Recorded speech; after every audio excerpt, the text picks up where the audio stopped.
اچھا علی بھائی، ایک چیز اور جو ہے آپ کا وہ بھی کلپ آپ تھوڑی سی اگر وضاحت کر دیں، اقبال کے اشعار کے اوپر کوئی ٹیکنیکل قسم کے آپ نے اعتراضات کیے تھے. جی جی جی.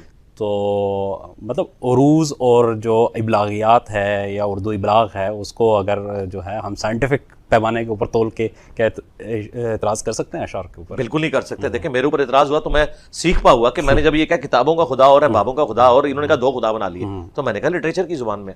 اب آ جائیں ڈاکٹر اقبال کی طرف. ڈاکٹر اقبال نے جو لٹریچر کی زبان میں کوئی ایسا عقیدہ بیان کیا ہے جس کا کوئی دوسرا کرینہ بنتا ہی نہیں ہے، ادھر میں کیا کروں؟ تو میں نے ان اشعار کے اوپر گرفت کیا، اور میں نے تو صرف علمی گرفت کی ہے. علماء تو انہیں کافر سمجھتے ہیں. ٹھیک ہے، علماء کا تو ایک مسئلہ وہ بھی تھا، میں بتا رہا ہوں. ٹھیک ہے نا، علماء تو کافر سمجھتے ہیں، تو میں تو علمی اختلاف کر رہا ہوں. بے خطر کود پڑا آتش نمرود میں عشق، عقل ہے محو تماشائے لب بام ابھی. اس میں انہوں نے عشق اور عقل کو کمپیریزن کرایا ہے. ٹھیک ہے، دو ان کے ہاں یہ چیز ملتی ہے نا، اور اس میں انہوں نے عقل کو ڈیگریڈ کیا، عشق کو اوپر رکھا ہے. اسلام کی فلسفی یہ ہے ہی نہیں ہے. اسلام میں عشق محبت یہ سب عقل کے ماتحت ہے. ٹھیک ہے، عقل کو آپ نے ڈیگریڈ نہیں کرنا. ڈیگریڈ کرنا ہے تو عشق اور محبت کو جو اندھا ہے، اسلام تو اس کو اون ہی نہیں کرتا. اسلام کیا کہتا ہے؟ قل هل يستوي الذين يعلمون والذين لا يعلمون انما يتذكر اولو الالباب. بھلا بتاؤ علم والے اور بغیر علم والے برابر ہو سکتے ہیں؟ نصیحت تو نہیں حاصل کرتے مگر عقل والے. ہم قرآن کے مقدمے میں عشق اور محبت کو مانتے ہی نہیں ہیں بغیر عقل کے. عقل ٹاپ پرائورٹی ہے. عقل وہ چیز ہے جس کے انڈر یہ ساری چیزیں آتی ہیں. اچھا، اس اعتبار سے میں نے بات کی تھی کیونکہ یہ تو سارے جلے بنے ہوئے ہیں. وہ کہتے ہیں جی بس عقل، بھائی عقل کیوں نہیں استعمال کرنی؟ عقل استعمال کی ہے تو خالد بن ولید نے غزوہ موتا میں جب دیکھا کہ سامنے سے 1,00,000 کی فوج آ گئی ہے اور میں 3,000 ہوں، تو وہ ریٹریٹ کر کے واپس آ گئے. آپ کو بتا دیں جیت کے واپس آئے، جیت کے نہیں واپس آئے، ریٹریٹ کر کے آئے. اسی لیے غزوہ تبوک کے لیے نبی اسلام چلے گئے تھے. دیکھیں آپ کو تاریخ بھی یہ لوگ غلط بتاتے ہیں. تو پھر وہ کہتے ہیں 3,000 نے 1,00,000 کا لشکر بگا دیتا سی، بگایا نہیں سی، خود بھاگ کے آگے سن ریٹریٹ کر کے، اور وہ بھی بہت بڑی کامیابی تھی. ٹھیک ہے، بڑے ٹیکنیکل طریقے سے ہر چیز ہی غلط بتائی گئی ہے. پھر کودا کہاں سے ہے؟ عشق.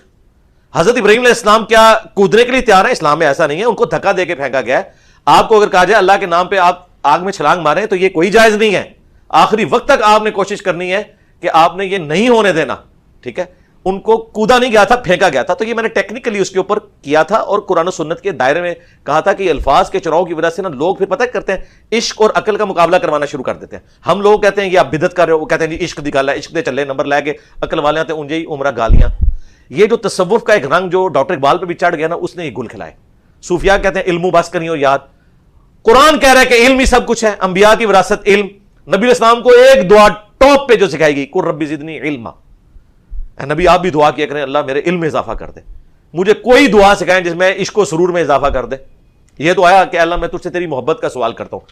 عشق محبت ورسز عقل کبھی نہیں آیا. عقل کے متحت ہے عشق و محبت. عشق و محبت میں عیسیٰ ابن مریم خدا کے بیٹے بنے ہیں نا. اگر عقل سے کام لیا ہوتا تو کبھی وہ خدا کے بیٹے نہ بنتے. اور قرآن کیا کہتا ہے؟ وہ یہ روٹی کھانے کے محتاج ہیں دونوں ماں بیٹا، یہ تمہارے نفع نقصان کے ماں. یہ کیا عقل کی بات ہے؟ یہ عشق کی ہے. عشق کی بات ہے کہ پاویں روٹی بھی کھاندے نے ساڈی مرضی.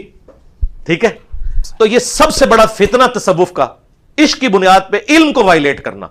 اس کی وجہ سے یہ لوگ گمراہ ہوئے ہیں، نبیوں کے راستوں سے ہٹے ہیں، انبیاء اکرام کے طریقے سے یہ لوگ ہٹے ہیں، کتابوں سے ہٹ گئے ہیں. اور اس کے پیچھے جو فیولنگ ہوتی ہے نا پھر اس قسم کے اشعار کی ہوتی ہے.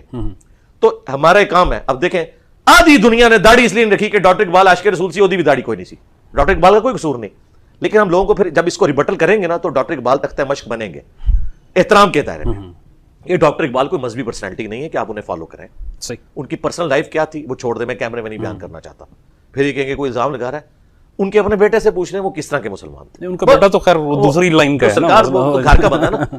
ڈاکٹر اقبال ایک مطلب عقیدے میں بہت اچھے مسلمان ہوں گے، بہرحال پریکٹسنگ وہ ڈھیلے ڈالے مسلمان تھے. ٹھیک ہے، اور ڈاکٹر اقبال کو میں مذہبی پرسنالٹی سے بڑھ کر رسپیکٹ دیتا ہوں کہ انہوں نے اس وقت دنیا میں جو کچھ ہو رہا تھا، ڈاکٹر اقبال نے اس ایرا میں آنکھ کھولی ہے کہ انسانی ہسٹری کے جو بڑے بڑے لوگ ہیں، خواہ وہ سائنٹسٹ میں ہو خواہ وہ سوشل سائنسز میں ہو، وہ ان کے زمانے کے ہیں. کارل مارکس کو بھی انہوں نے پڑھا، لینن کا بھی سارا انقلاب دیکھا، آئنسٹائن بھی ان کے زمانے میں تھا. مطلب میں کہتا ہوں زمانہ کیا تھا. گاندھی جیسے لوگ تھے، اتنے انٹیلیجنٹ لوگ، اتنی بڑی پولیٹیکل موومنٹ چلائی. آپ کو تو محمد علی جناح کا بتایا جاتا ہے نا، گاندھی بہت بڑی شخصیت تھے ایز کمپیئر ٹو محمد علی جناح کے. ان کی ایفرٹ اب نہیں دیکھا. اصل میں جو انگریزوں کو نکالا ہے وہ تو گاندھی نے نکالا ہے. ٹھیک ہے، تو یہ اتنے بڑے بڑے لوگ اس زمانے میں سب کو آبزرو کر رہے تھے، سب کی تعریف بھی کرتے تھے، وہ سارا کچھ تھا. تو جب ریلیجن پہ حملہ ہوتا ہے نا پھر ہم کہتے ہیں بھائی داڑھی کے لیے آپ نے نبی السلام کو دیکھنا ہے، ڈاکٹر اقبال کو نہیں دیکھنا.